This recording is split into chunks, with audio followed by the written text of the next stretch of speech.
ইছামতি পাড়ে কাঁটাতারের আতঙ্ক, উচ্ছেদের আশঙ্কায় গ্রামবাসী।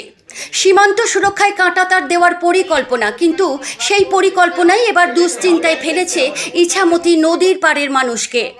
উত্তর 24 পরগনার হিঙ্গলগঞ্জ থেকে শামশেরনগর পর্যন্ত সীমান্ত এলাকায় কাঁটাতার বসানোর জন্য জমি অধিগ্রহণের আশঙ্কায় সরব হয়েছেন স্থানীয় ব্যবসায়ী, মৎস্যজীবী এবং গ্রামবাসীরা।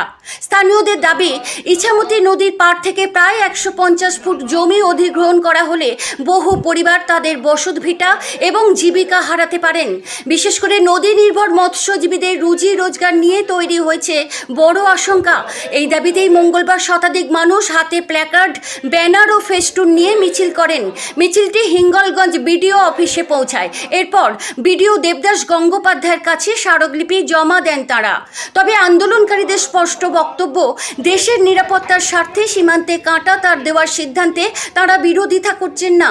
তাদের দাবি, নিরাপত্তার পাশাপাশি স্থানীয় মানুষের বসতভিটা, ব্যবসা বাণিজ্য এবং জীবন জীবিকার বিষয়টিও যেন গুরুত্ব দিয়ে দেখা হয়। স্থানীয়দের আরও দাবি, দীর্ঘদিন ধরে এই এলাকায় ব্যবসা বাণিজ্যের ঐতিহ্য রয়েছে, তাই জমি অধিগ্রহণের আগে মানুষের ভবিষ্যৎ এবং এলাকার ঐতিহ্য দুই দিকই বিবেচনা করার আবেদন জানিয়েছেন তারা। এখন প্রশ্ন একটাই, সীমান্ত সুরক্ষার পাশাপাশি কিভাবে রক্ষা হবে ইছামতি পাড়ের মানুষের ঘরবাড়ি ও জীবিকা? প্রশাসনের সিদ্ধান্তের দিকেই তাকিয়ে এলাকার মানুষ।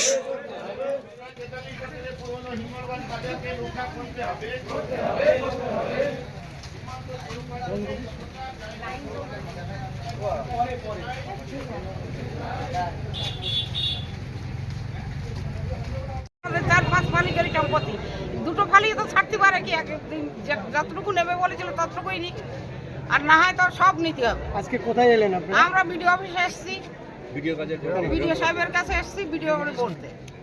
আপনার নাম? আমার নাম কল্পনা সিনহা। বাজার তো পুরোই গেল। দুদিন ধরে দেখতে পাচ্ছি যে সীমান্তে একটা ফিতি দিয়ে মাপজোক চলছে, সীমান্তে কাঁটাতারের বেড়া দেওয়া হবে। তো আমরা হিঙ্গলগঞ্জের ব্যবসায়ী, হিঙ্গলগঞ্জ এই যে ব্যবসায়ী প্রতিষ্ঠানটা, হিঙ্গলগঞ্জ ব্যবসায়ী সমিতির এই প্রতিষ্ঠানটা 243 বছরের পুরনো। 243 বছর আগে 1783 সালে এই বাজারটা তৈরি হয়েছিল। তো আমরা চাই সীমান্তে কাঁটাতারের বেড়া হোক। আমরা সীমান্তে কাঁটাতারের বিপক্ষে নই, কিন্তু বিপুল পরিমাণে ধন সম্পত্তি, বিভিন্ন পরিবার, দোকানপাট ক্ষতিগ্রস্ত না করে, বেশি ক্ষতিগ্রস্ত না করে যতটা কম সংখ্যক জমি নিয়ে সীমান্তে কাঁটাতারের বেড়া দেওয়া হয়, সেই অনুরোধ আমরা রাখতে এসেছি। হিঙ্গলগঞ্জ বিডিও অফিসে বিডিও সাহেবের কাছে আজকে আমাদের ডেপুটেশন আমরা জমা দিতে এসেছি। আপনার নাম? আমার নাম সুশান্ত ঘোষ, সম্পাদক, হিঙ্গলগঞ্জ ব্যবসায়ী সমিতি।